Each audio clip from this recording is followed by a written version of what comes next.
So maybe we could start off with, maybe sharing a little bit about, why you started the driverless.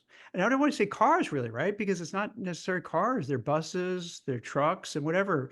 So what got you guys to get starting on this path? Yeah, so I've been in the AV space for a long time. I got my start back in the DARPA Urban Challenge days, back in 2007, and I've worked on a wide variety of autonomous vehicle programs from MIT's to University of Michigan's to Ford and Toyota and now May. And what I think we saw through all of that time was that many people assumed that autonomous cars meant robo-taxis Mhm. or maybe personally owned vehicles that would drive around autonomously. And what I saw from working in the industry was that neither of those were very good outcomes for cities. And really one of the things we wanted to do was to figure out how can we bring autonomous technology to make cities more beautiful, more sustainable, make better use of land and get people where they want to go. And a lot of that means working with cities directly to help them solve some of their hardest transportation problems. So it's very different, right? So you have more like bus. I don't know if the right term, but buses or larger vehicles take more people in it, so you have less cars on the road and more, efficient ways to bring people to wherever they want to go. That's right. Yeah. So the optimal size vehicle is Mhm. really a function of where do you operate. If you're in suburbia, then the likelihood that two different people are both going to and from the same location at the same time is close to zero. So there you really want to optimize for smaller vehicles that will take up less space, but provide that highly diverse, agile transportation. But as you get closer to downtown cores, now you have an increasing likelihood that multiple people are going to the same place. And now you can start to look at shared mobility. And shared mobility, and this is why I have such an issue with the traditional view of personally owned vehicles or straight up robotaxi. Shared mobility is the only way that you can address congestion. You need to address better land use and parking, getting rid of parked cars, but also how do you get fewer vehicles on the road? And you can only do that by putting more people on a single vehicle.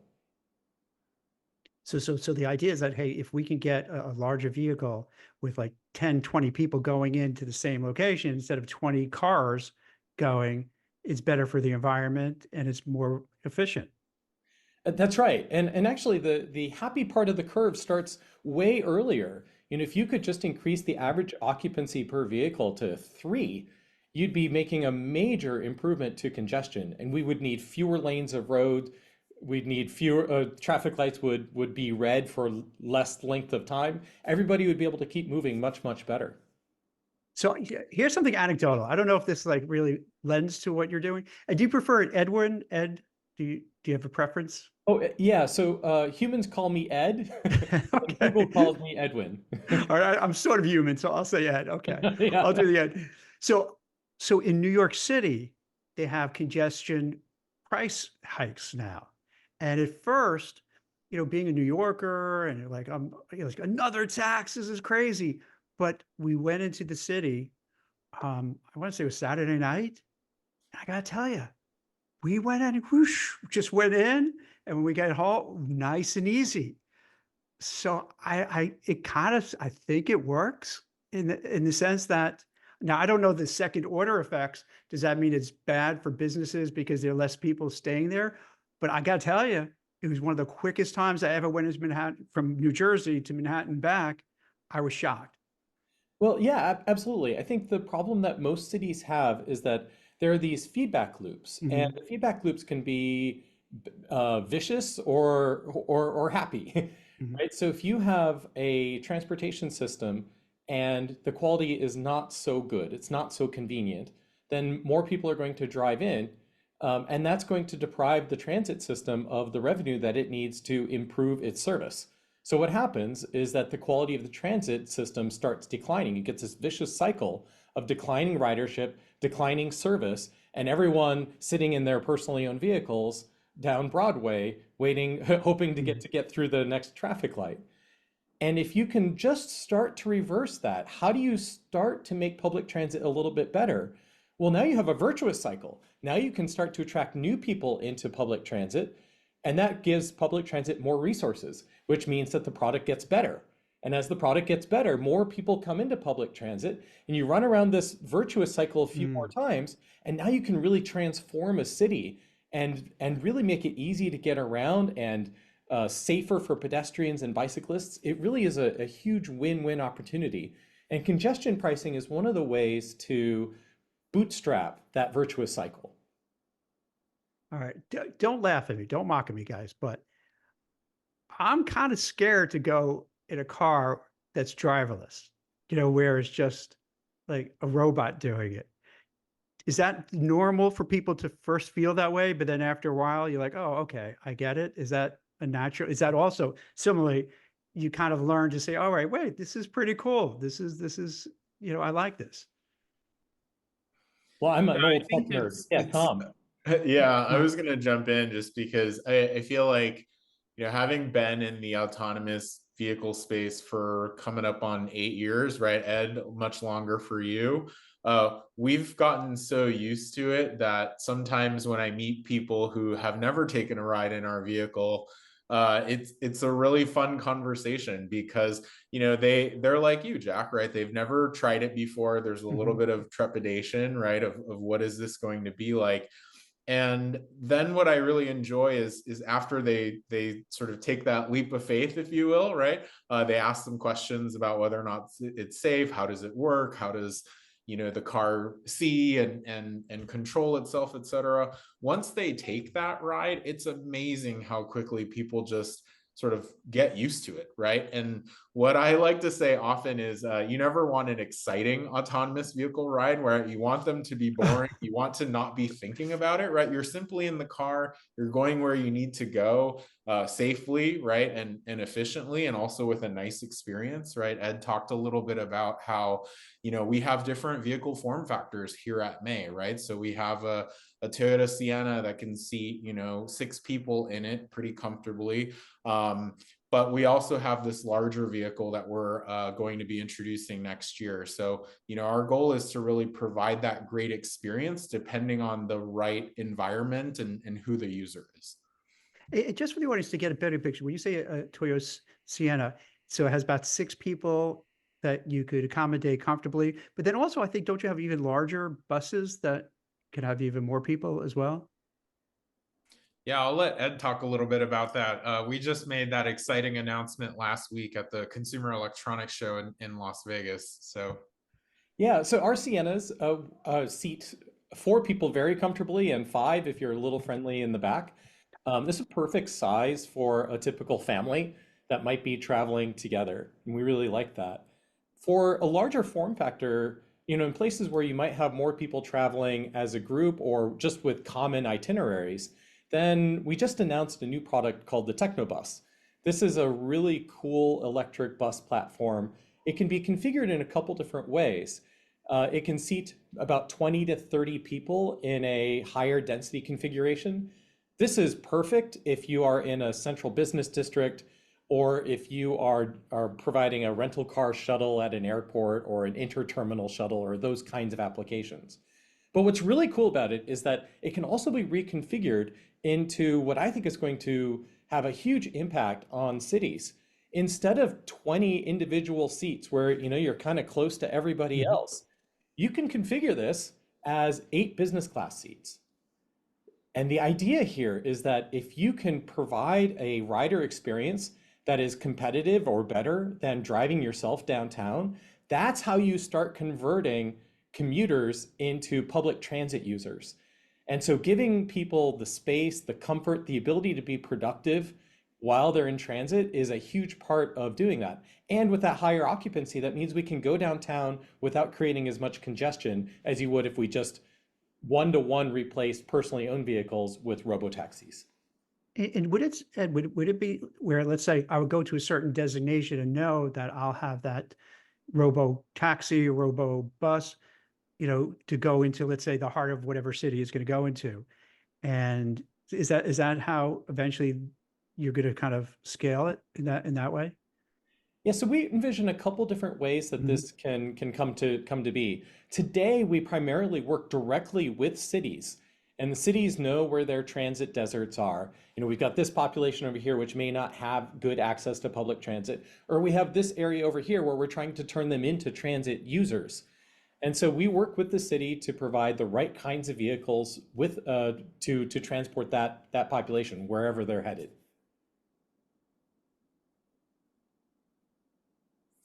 And so you're not going to go, I guess, the way of like what is the Waymo and some others with the robo taxis. That's going to be you're going to let them do their their thing, and you're taking a whole different way of doing it like as you're talking about, which sounds like it makes it much more environmental friendly, right?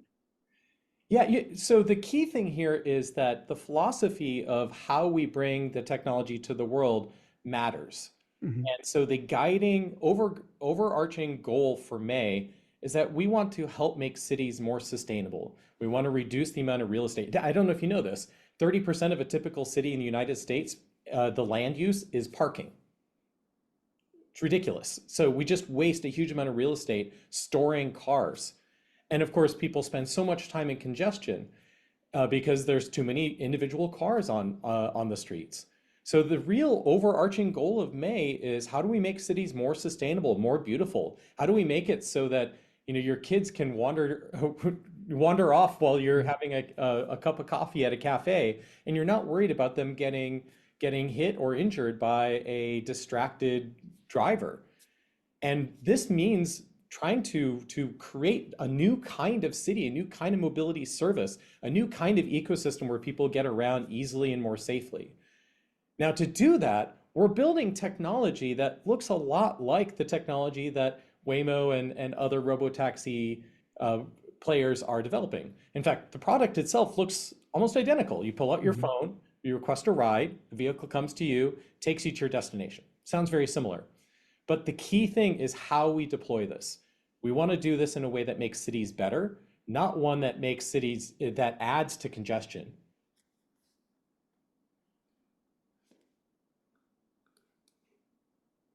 But is that me, or did I think we lost I Edwin a think little bit? my camera just freaked Ye out. So we'll yeah, all right. Yeah, okay. Yeah. It's when you go to the eye doctor and go, "Is this better, not better?" It had one of those things where it's like, "Oh, wait, One or we gotta change a two, bit." Yeah. two or three. Yeah. right. You know you know, so hearing what you're saying, is it also in conjunction with the different municipalities, in addition to the robo buses, let's say, robo, Sienna vehicles, but then is these cities themselves trying to make changes also the same way you're doing it to maybe cut down on emissions and what have you, and to cut down with congestion? Is that what you say when you're dealing with the different municipalities that is you're doing this, but then also the city is also trying to make ways to make it more pleasant to be in these urban areas? Yeah, absolutely, Jack. I think Ed touched on an interesting data point earlier, which is just how much of our cities today comprise of parking, right? Mhm. And we all remember, during maybe the height of COVID, one of the positives out of the pandemic, at least for me and many folks who I know, was that we turned parking spots into restaurants and outside gathering spaces and places to kind of enjoy and socialize and be with one another, and that was great, right? And I think for a lot of cities, they think about how to be able to provide that type of experience and community for its residents. The other thing is, cities do have to provide different forms of transportation for their residents, right? In terms of helping them, get around, get to work, get to the essential places that they need to go. Well, one of the things that we see at May is just with existing transportation infrastructure, oftentimes, you have these like big hydrogen or electric buses that are really underutilized, right? Because, for someone who has to take the bus, if they just want to go to Trader Joe's, there's a much faster way to get there than riding the bus line 45 minutes in the wrong way just to get there, which is, again, one of the things that we are excited about at May, because our autonomous vehicles really solve that for people, right? If you're a city, you're looking to May because we can replace your underutilized empty bus with a fleet of 6 or 8 autonomous vehicles that provide a better point to point on demand solution for people, right? So the riders are happier, the city is providing a service that their money is actually being well spent for, and then there's a lot of other things too that we've talked about with cities. We really have a great partnership where they also care about data and information, right? To be able to make decisions around how they plan the city, right? What roads maybe are more congested, which intersections have the most accidents, right? And they can use some of the information that our vehicles collect to be able to make better informed decisions, right? So again, that's something that we're really excited about here at May, is the way that we partner not just with the cities, but also with the communities that we serve. And it sounds like you kind of target one city or one area after another, right? To get all that data, all that information, see what works, what doesn't work. How many different locations do you have? Or is that the right even question for me to ask you? Do you break it down like, hey, we have, a footprint in this city, this city, this city, or how's it going so far? Today we are in 10 cities across North America and Japan. These include a huge array of diversity. So from big cities like Detroit and Miami to mid-sized cities like Ann Arbor, Michigan and Arlington, Texas, to smaller rural communities like Grand Rapids, Minnesota. It's a city of only 14,000 people in the very northern part of Minnesota where the snow's 6 feet high. And then, of course, the Sun Belt, where all AV companies like to operate because the weather is beautiful and gorgeous, but there are real use cases there. And then in Japan, from Tokyo to Nagoya to Kyushu. So I think we might be, of all AV companies, one of the ones that is most geographically diverse in the kinds of places that we operate, not just in terms of weather, but also in terms of density and driving culture. Pedestrian in Detroit behaves very differently than a pedestrian in Tokyo. And so we've been able to show that our technology can be adapted to these wildly different climates, wildly different driving cultures. And did you do that purposely to say, hey, let's try it different places, different locations, different weather patterns to make sure that it works? Or did you just randomly picked, all right, let's try Detroit, let's go to Tokyo? It was very deliberate. Yeah. So, this is an AI driven kind of company, and data, of course, is incredibly valuable. And by getting a start in some of these difficult environments where there is snow and there is weather and there are crazy pedestrians and college students running amok, that accelerates the technology. So that's great. So like you have to factor in the AI for like a drunk college student just just wobbling through town and that you're not getting hit by the bus. That's part of the whole thing, right? I think the preferred term is a college student drinking responsibly. So, well, I'm glad that we're having this conversation because I think tell me if I'm wrong. I don't think you guys get the same, visibility as Waymo and the robo taxis and all that. But it seems like you made great strides. So like, what's going on? How is it just that you're just testing it, and then you could go boom, here we are? Or it's a slow build? Is that purpose the way you're kind of rolling it out? There's a Japanese word kaizen, which is sort of step-by-step improvement. And I think that's always really resonated with our company. We're not really that into Right. flashy, press releases. We really want to just go and build the company, build the technology, advance it one step at a time. And, rather than tell people what we're doing, show them what we're doing one step at a time. I think that's one major component. The other major aspect is that when it comes to growing our business, the fact that our primary customers are transportation departments and enterprises means that we spend the majority of our time marketing not to consumers, but to those municipalities and enterprises. So our brand in the consumer space may not be as well known, but in the public transit sector, we are the number one brand for autonomous vehicles Mhm. in transit, and that has a lot to do with the trust that we've built, the data transparency that we've created, our incredibly good safety record, and the fact that we offer wheelchair accessible vehicles, which is really hugely important to them, and very few people are doing that. Because I believe I read, or maybe Tom, you told me, or what have you, that it caters to somewhat maybe an older audience and people who might have some issues in terms of getting in, car, whatever it might be. So is that what you're referring to? That's another Yeah, different so we differentiation. yeah, great question, Jack. Maybe it was something that you had read, and I think, to Ed's point, the reason that you saw that is because we have been for quite some time one of the only autonomous vehicle companies that operate vehicles that have been wheelchair accessible, and that's something that we're proud of, right? We really believe in this idea of making mobility with our vehicles accessible to people who maybe do need some help getting in and out of the car, who use a wheelchair. One of the things that I love about our May vehicles, the Sienna in particular, is that if you're wheelchair bound here in the U.S., typically if you need to go to an appointment or something like that, you can schedule a paratransit ride, right, to pick you up from your home, take you to your appointment, and then bring you back.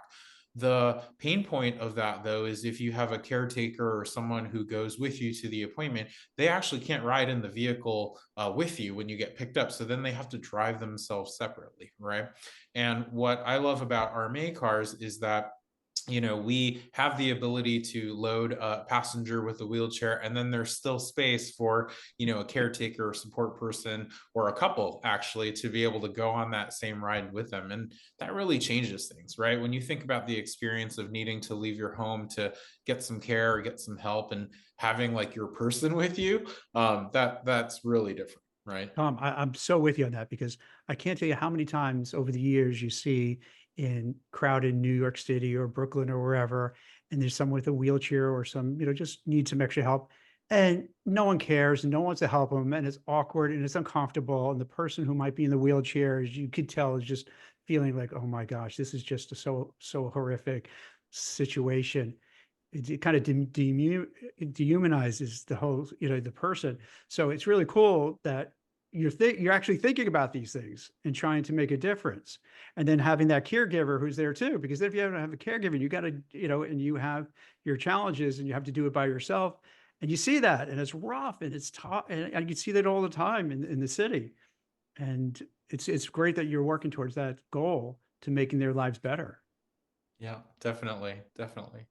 I'm curious, Jack. I know the podcast is called Blind Ambition, right? Mhm. So, knowing a little bit about the listeners, I'm wondering, as for the folks tuning in, like, what are some things that maybe they're wanting to learn more about when it comes to May, or what it is that we're doing here, right? We talked a little bit about the technology, the business approach, our model. But something that you and I touched on in our conversation before the holidays was Mhm. also the fact that we have very passionate individuals who have joined the company to work on these problems, right? To build this business and build this technology. So I'm always proud of the people who work here and would love to brag a little bit about them. But I want to go into the things that you think would be valuable for your listeners, right? No, it's a good question. It's really interesting. So that it started out where focusing more on the blind platform, which is really all technologists. So these are folks who work at FANG companies for the most part. Apple, Amazon, Microsoft, Netflix. You name it. Any top tier type of tech company. Also, it could be within the financial sector, but tech is there as well.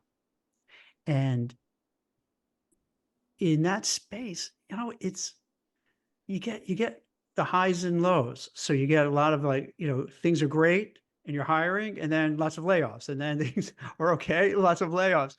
So the people who are watching this or were listening to this, let's say from the blind, platform, they're kind of interested because they love new technologies. They love to, they're software design developers, they're software engineers, and they may not have known that you guys exist and say, wait a minute, this is maybe really, this is the future. Let me check these guys out and see if they need somebody who has, the skills that, that they have. But then also we kind of we morphed into more of a more general to be, so like for instance, with a podcast, we'll put it on LinkedIn, we'll put it on Twitter, Facebook, Instagram. So to get a broad appeal, because you'll have some of the people who are really the diehard, techies, but then also people who are super interested and like, oh, this is cool. This is new. This is different. This is unique. I want to learn more about it. Yeah, one of the things I've learned since I started May is that, of course, there are engineers that are going to be motivated by a paycheck first and Mhm. foremost. And, for some people, they've got college tuition and things to deal with. That is okay. But there are also a lot of engineers who are going to make their decision based on the impact that they can have and their ability to see their own fingerprints on that impact. And that's one of the places where I think May has always offered something that a lot of other AV companies haven't been able to.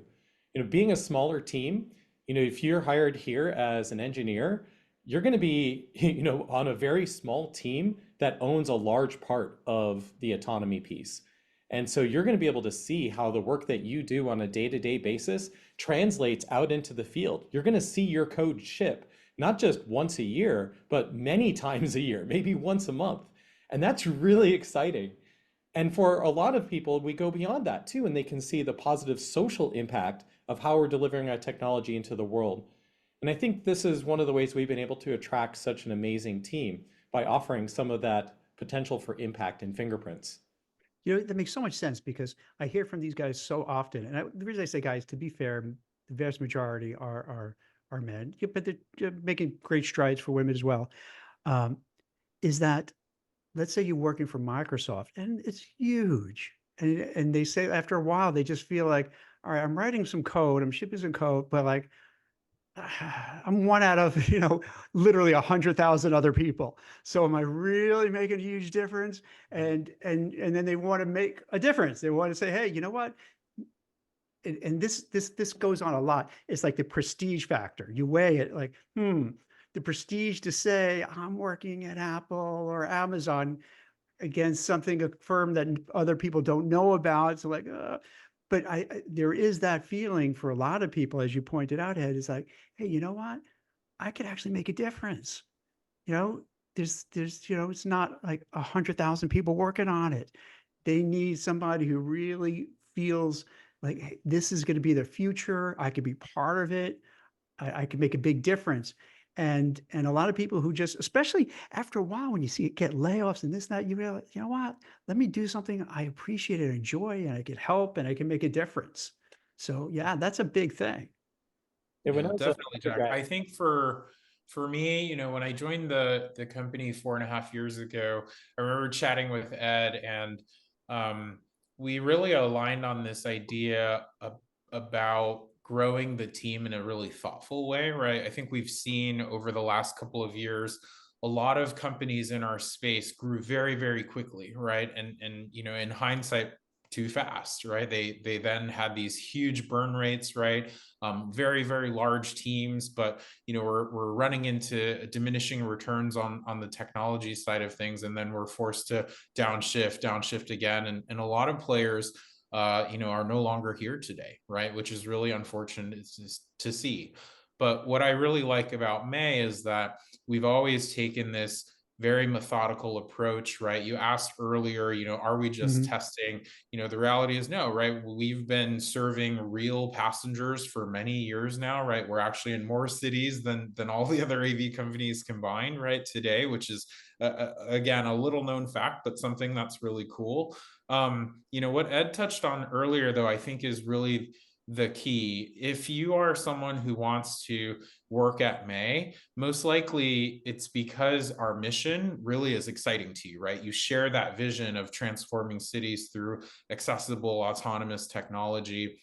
And I'm obviously well aware of the blind platform, and while people are chasing for those high TC numbers, right, we have very competitive market pay, but you want to be at May because you really want to have that ability to make a difference, right? You're not just that cog. It's the code that you wrote last week now makes Beth's ride that much more comfortable in Ann Arbor, Michigan, or something like that. And then I imagine, I guess, down the road, if and when you decide to go IPO too, that total compensation and those stock options could be pretty nice, right?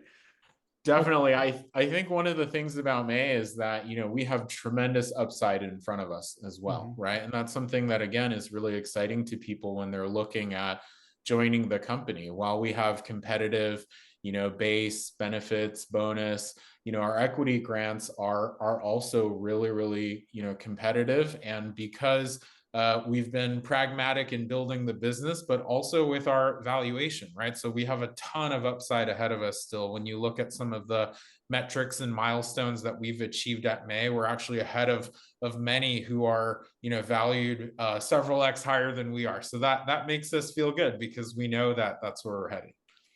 Yeah, I think one That's of the big awesome. mistakes or traps that happens to many startups is that they get excited by valuation, and who doesn't like to raise around and see that many zeros?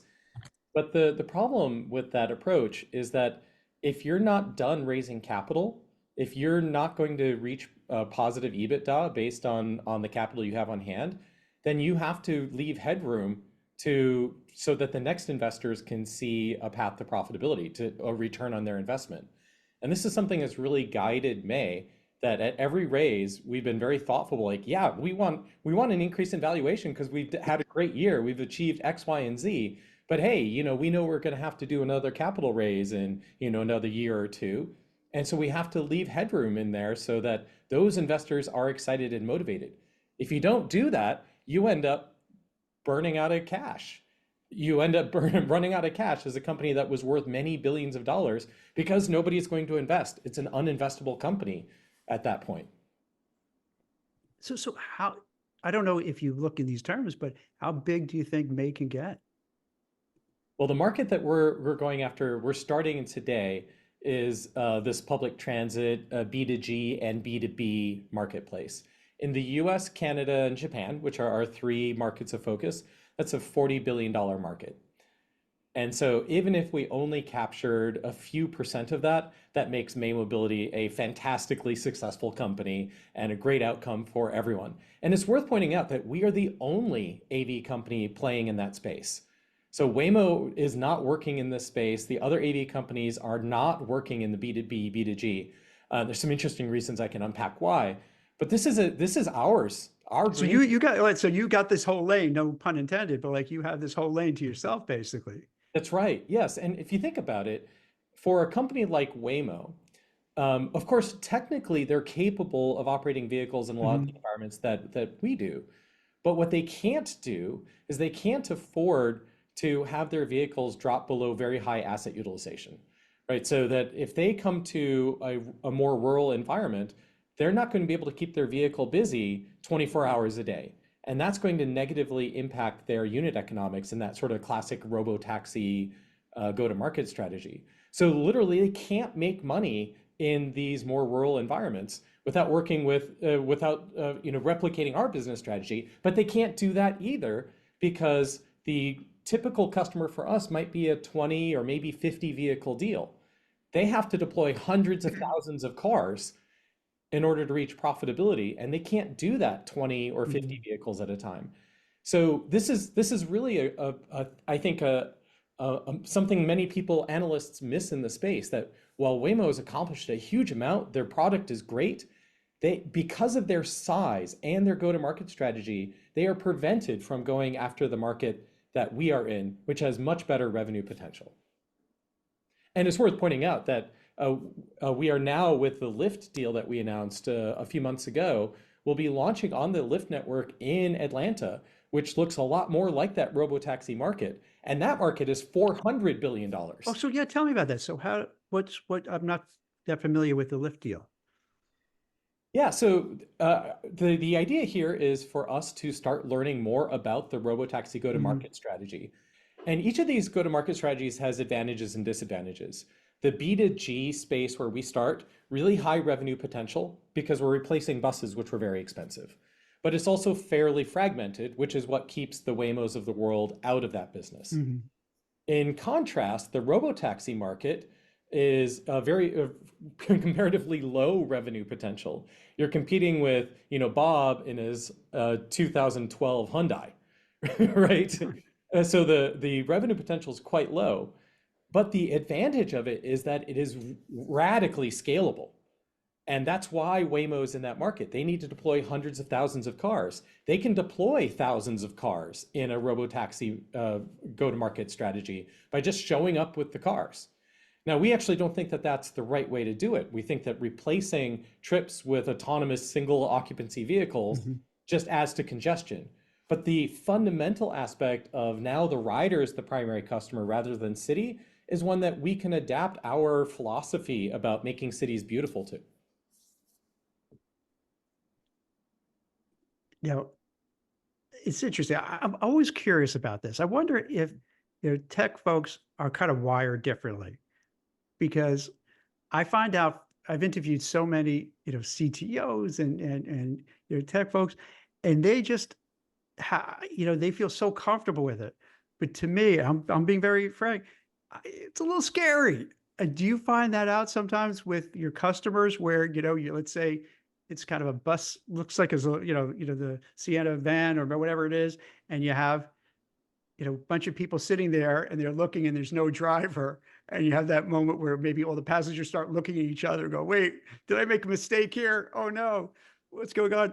Does it just take a while for people just to feel comfortable, or do they start getting comfortable right away? How does this, because I would be uncomfortable first, but I think, after a while, I'll be like, oh, this is pretty cool. Yeah, I think the key thing is, the state of mind that you're going to be in when Yeah. you first encounter an autonomous vehicle. If you're asking yourself a thought experiment, would I get into an empty vehicle, driverless vehicle? And that's the whole context. Mhm. That's when you might have sort of thoughts and reservations like, well, why would I do that when I could do X, Y, or Z instead? But that's not how everyday people actually make decisions. People are really prioritizing convenience. When you've got a place to go and your choice is to wait up to 45 minutes for the bus to maybe show up, or get into the nice warm vehicle that's going to take you directly to your destination right now that happens to not have a driver in it, basically every consumer in the United States will optimize for convenience and pick the path that's available for them right now. And that's the real difference between providing real transportation services and providing an R&D test bed. We're solving real problems. People have places to go. They have medical appointments to get to. They have grocery store trips to make. And we are solving that need for them. And when you solve someone's problem, the adoption really comes very, very quickly. Yeah, it's so wild. It's so, with oftentimes, do you ever feel this way as where let's say Instacart? Would you think like, okay, you're going to get somebody to go and get all your food and vegetables and bring it back and then bring it to your house in someone's car? But this, it's wild how it just crosses over where maybe, 10 years ago, people say, well, no, this will never happen, or 20 years ago. And now it's almost anything goes, can happen now, right? That's exactly right. My favorite example is Uber, the Uber Lyft model. That if you just kind of pause a moment and think like, if someone random came up to you on the street and said, "You want to ride?" and you've never met them, you don't know whether their car is safe, whether it's had its maintenance record, but then you just hop in, you're like, "Yeah, yeah, take me to the airport." Exactly. That's a good example of people in the moment are optimizing for convenience. They have a place to go. They're willing to get into a random car with a random driver with a little bit of like, hey, Lyft has done a basic background check or something like that. But really, the bar is pretty low. It shows you how much convenience weighs on the minds of people when they're actually making decisions. On the other side, because people optimize for convenience, we have an opportunity to really radically increase their experience. we can take safety as of course as our highest priority, Mhm. so that we know that they're going to have a safe ride, even if they're optimizing for convenience. That's hugely important. The other thing that's really important, if you think about the traditional robotaxi, a Lyft, or excuse me, traditional ride hail like Lyft or Uber, they don't have a product. They have several million products. And you don't know which one is going to show up when you request a ride, right? It might be a great vehicle with a great driver, or it might not be.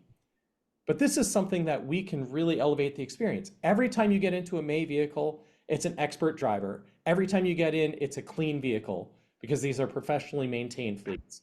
And that's a consistency in service that I think is going to help convince people that they don't need their personally owned car to commute in downtown. This is just a better product.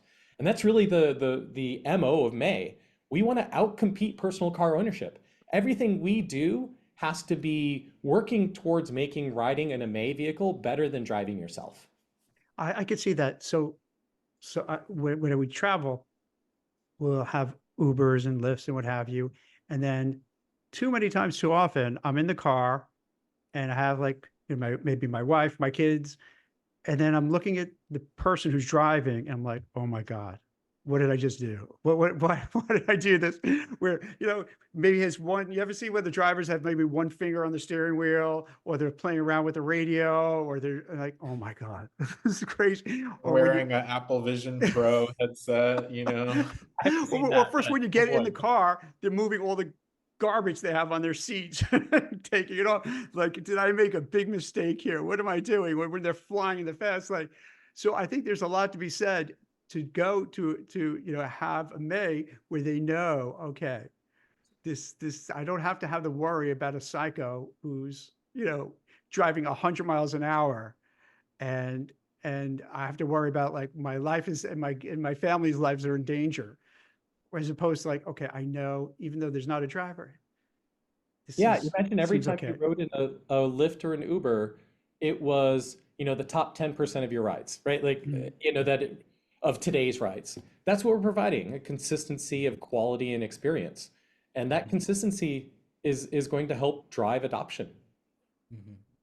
I think there's also, there's the convenience factor, the safety, right? In terms of knowing that you're going to get to where you need to go without worrying about whether someone's going to speed or do questionable maneuvers, et cetera. But, I'll share a personal anecdote. I was traveling overseas in Asia recently, and there are, Uber and Lyft equivalent apps, right? Mm. And similarly, they're pretty easy to use, right? You just type in where you want to go. It locates you via GPS for pickup, etc. You don't even have to speak the same language as the driver typically, right? There's usually a number or a code or a color, and then you've matched to the car, you get in and you go. One of the unfortunate experiences in a ride that I had recently was um, with a Uber or a Lyft, if the driver is waiting for the passenger for a certain period before you get into the car, you get charged a little bit extra, right? You made the car wait. And I actually had this ride where the driver didn't start the ride, even though I had already gotten in the vehicle, like within a minute or so of them pulling up, right? And I saw that I got charged this like hefty fee, and it had happened to me more than once while I was on this trip. And that's something too, where again, you get into a May car, and when there's no driver, you don't have someone who's maybe trying to make a couple of extra bucks Right. on you, right? And that was, again, terrible example and not a great story, but you don't have to worry about stuff like that when it's a robot driving, right? It is a big Our cars difference. aren't going to overcharge you for waiting around. Right. You got to worry about them trying to cheat you out of it. Like, why? It's like an extra annoyance factor. Like, well, I have to worry Right. that. And then do I want to start arguing with the guy who's driving? Because now they're driving and I don't want to really argue Right. with him over $5. Then now he's going to drive Exactly. 80 miles an hour just to be like vindictive. So yeah. Yeah, So you don't want to have to be involved with that. So I get that, Tom. for sure. So are there any other things that maybe I didn't ask you guys that you feel the audience and people would really want to know? And you shared a lot, but are there other things that maybe I didn't ask you about that you feel would be very germane for people to know? Yeah, so I think, selfishly, we are always looking for great people here at May, right? Strong technical talent in particular. Ed and I, we've both today talked a lot about, the business that we're building, right? Both in terms of mobility as a service in the form of a larger form factor vehicle, shared rides, as well as we are moving into that robo taxi space, right, in Atlanta with Lyft. And someday as well, we may be providing this elevated kind of business class experience also. These are all really exciting products, right, that require a lot of talented people to work on, right? Obviously, would love, great engineers here, but we also need product folks, right? We need marketing people. We talked a little bit about who knows about May, right? And in some ways, we've been kind of one of the best kept secrets in the industry, but we also want to change that, right? We want to be more of that, household name. So I think, for me, I just want to throw out there that, while a lot of other AV companies have maybe kind of slowed in progress or downshifted on their growth, we continue to grow, right? Not like gangbusters, but as of today, right now, we've got 24 roles up on our careers page, right? So would welcome people to check us out, see what we're hiring for, talk to people at May too. We have a great team who can tell you a lot about what it is like to work here, right? What we're looking for, and tell you more about some of the skills that we'd love to bring in house here. So that's my shameless plug. No, that's good. No, glad you, see, this is one of the cool things about this podcast. I'm very open for shameless plugs. That's all it's all about, because we try to help. I mean, the whole idea is like, hey, to bring, to talk about your brand and what you're doing and how it's working, so people could know about it. But then also now people can maybe find a job. Maybe they're in between jobs and it's like, hey, I'm a marketing person. I never even thought of going to May. Let me check it out. Or maybe, like we talked earlier, I'm a software engineer, but I want something different. I want something that's more meaningful, something has purpose, something has, that I could feel proud of. So that's really, it is important, so it's really, it's helping everybody. One of So what, the phrases that I love the most is being an informed contrarian, which is the idea that your discipline frontwards and backwards. You are absolutely Mhm. informed. But maybe because you're experienced, you have a different view on how to execute your job, or how to achieve something in a particular context. And and being a contrarian is about being brave enough, being given the latitude to go and try a completely different solution than maybe what is considered, standard or right, the proper way of doing Mhm. things. And maybe the most telling example of this is that with our overall technology stack, Waymo has shown a particular trajectory towards building an autonomous vehicle company that is very capital intensive. It's a great product, very capital intensive. If we were to set out to replicate the way that Waymo builds their technology, then we would likely also inherit a lot of that capital inefficiency. And I think this is actually what you see across the industry. Many of the companies that ran out of cash tried to replicate the Waymo model, but didn't have the capital resources that Alphabet provides to Waymo. Mhm. And that's a bad combination. And so right out of the gate, May Mobility, I've worked in the space a long time. We set out with a contrarian view of how to build the technology. It's not just about your standard feed forward deep networks, your transformer models and convolutional models, because that's not the entire way that humans drive. The visual cortex, that lives back here, that's where our feed forward models tend to live. They tend to be really good at certain kinds of tasks, and that's what those feed forward models are good algorithmic analogs of. Just this. Other parts of our brain, like the prefrontal cortex, are not well modeled by pure feed forward networks. But nonetheless, it's the prefrontal cortex that is involved in edge cases. When you're in an unusual situation, something you've never seen before, you start to reason through how to handle that situation. You're not pattern matching, you're reasoning. And that capability has been largely missing. And so across the AV industry, the reason that Waymo and other approaches are so capital intensive is because they're trying to approximate this deliberative reasoning capability that humans have through algorithmically less efficient means. And so we set out at May to say, hey, let's try to approach this problem through both dimensions. Let's use state-of-the-art feed-forward networks, state-of-the-art machine learning and AI methods, but let's add some new methods that allow us to model this deliberative reasoning component. So it's just one example, but I think this is one where we've set our own course.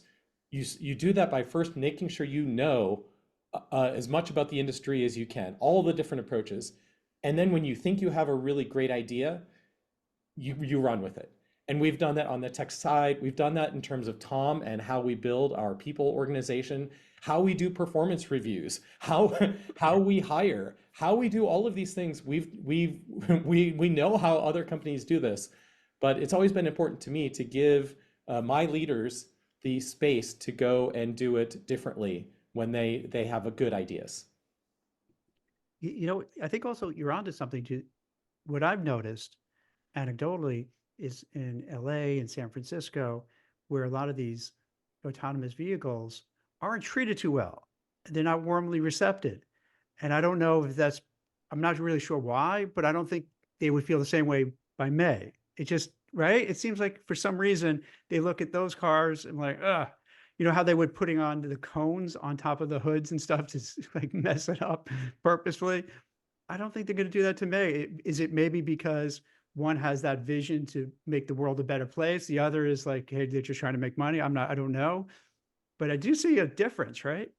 I think that in many places, autonomous vehicles are viewed as toys for the rich, the affluent, good which point. are making the lives of everyone else worse, whether it's because maybe they're tying up traffic or literally they're too expensive and inaccessible for other users.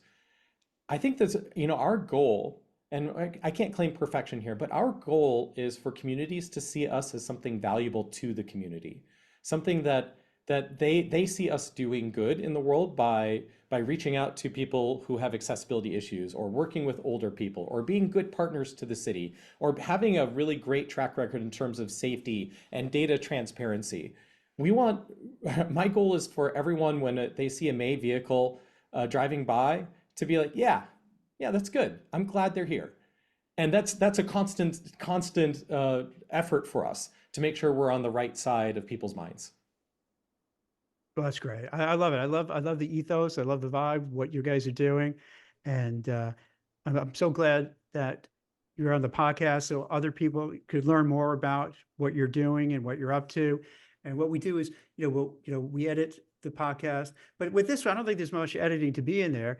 And then we post on social media. So this way other people could see it and get a sense of what it's all about and help you grow. And also, Tom, I'll keep my eyes out. I'll take a look at the jobs and see maybe if there's some folks there who, who might say, hey, you know what, this is right up my alley. This is what I want to do to get help on that front as well. That'd be great, Excellent. Jack. Yeah, when you guys are ready to to publish this podcast, let's work together on some of the things that maybe we want to say when you do launch it, and potentially at that time, depending on maybe some of our most critical or interesting roles, I can feed those to you as well. Fantastic. Right? So that we're promoting them hand in hand. Excellent. Well, thank you very much. And Tom, this is great. I love it. The way you walked it through, and I think a lot of people are going to feel the same way, that this is probably a better way of doing things, better for the environment, better for the world, better for cleaner air. And also, I think there's something made when you're going with a few people together. It's more camaraderie. It's more, your neighbors and, getting together. It's helping that person in the wheelchair. So there's a lot of great elements to it, and it's very positive. And I love when people are trying to do things in a better way and make people's lives better. So I appreciate you guys coming on, taking the time and sharing what you all do. And I'm looking forward to see as you guys grow. Just don't forget about me when you're all big shots in the unicorn company. No, never, Jack. Really appreciate the opportunity. Thanks for having us today. We had a lot of fun chatting with you. My pleasure. Thanks. Thanks so much, Jack. All right. We'll see you guys. Let me just hit pause.